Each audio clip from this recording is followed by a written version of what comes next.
J'ai quitté Paris en ayant passé mon prix la dernière année de la rue de Madrid. Et il y avait le déménagement qui partait de la rue de Madrid à la Cité de la Musique, qui était donc en train de se construire à ce moment-là dans mes années parisiennes. Et donc maintenant, 25 ans plus tard, d'avoir une salle de concert de 2000 places, et plus même, finalement un peu, d'après ce que j'ai pu voir sur Internet, parce que j'étais scotché sur mon petit écran pendant la nuit d'ouverture, et puis les premiers concerts qui ont été faits, j'ai vu tout de suite que et le public, et les musiciens, et les pianistes, et les chanteurs, et les instrumentistes, et les chefs d'orchestre, tous sont dans le même espace sonore, et il y a une façon de faire la musique qui semble tellement immédiate et tellement chaleureuse dans cet endroit, que je crois que c'est vraiment l'endroit idéal qu'on attendait, tous les mélomanes et tous les musiciens à Paris, depuis des générations.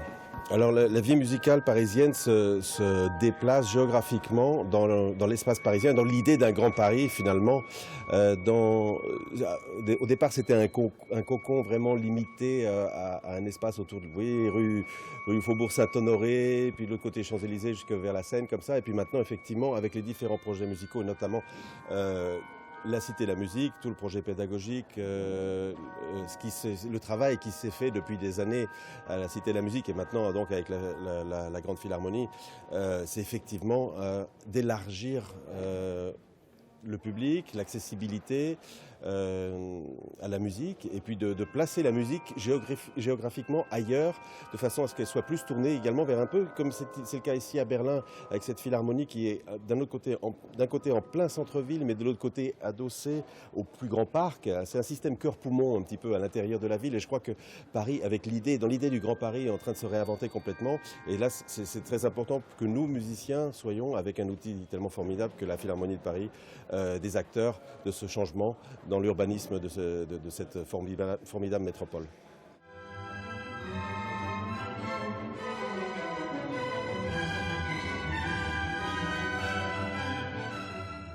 J'ai moi-même habité 10 ans à Paris, c'est au temps de mes études.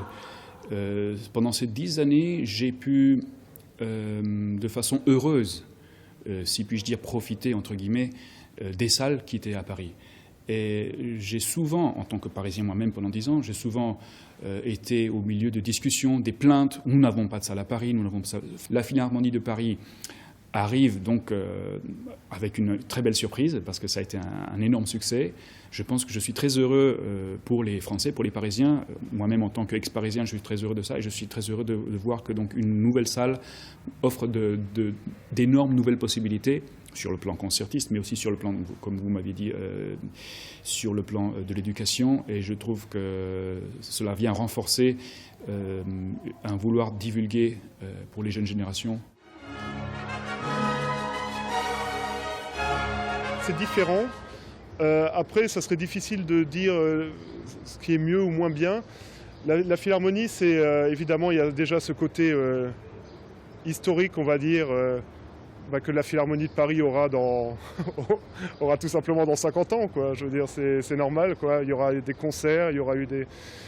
Et peut-être la grande différence, c'est j'ai pas pu écouter l'orchestre dans la salle, comme ici, où je vais souvent écouter, évidemment. Donc au niveau de l'auditeur, je ne peux pas me placer au niveau de l'auditeur. Au niveau du musicien sur scène, le ressenti est un peu différent.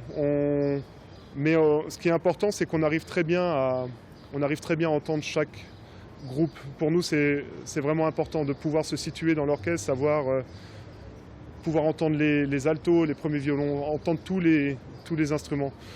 Et c'est des fois un défaut qu'on peut trouver dans des salles modernes, qui sonne très bien pour l'auditeur, mais pour le musicien sur scène, des fois, ça peut être très délicat. Et c'est un problème qui n'existe pas à la Philharmonie à Paris. On pouvait très bien s'entendre et c'était agréable. On avait l'impression, moi personnellement, de s'entendre plus individuellement qu'ici. En fait, ici, on entend plus son son mélangé aux autres. À la Philharmonie de Berlin, à la Philharmonie de Paris, j'avais l'impression des fois de m'entendre plus tout seul. La salle en soi-même, l'acoustique c'est une chose, mais aussi vu le concept de la salle, qu'il y a pratiquement pas une place plus éloignée de 30 mètres de la scène. Je trouve ça formidable. Même ici à la Philharmonie, on peut aller un peu plus loin, ça ne gêne pas acoustiquement, mais on est quand même un peu plus loin ici parfois. Et je crois que le concept que dans une très grande salle, comme à Paris, qui est même plus grand point de vue capacité, plus grande, nous avons une salle qui donne une impression d'être petite et assez intime. Et j'ai beaucoup aimé ça. Le concert même était un grand succès, comme je trouve. Notre chef, Sir Simon Rattle, il était très emballé et très content de ce qu'on a fait, de ce qu'il a senti de la salle. Et voilà, un succès.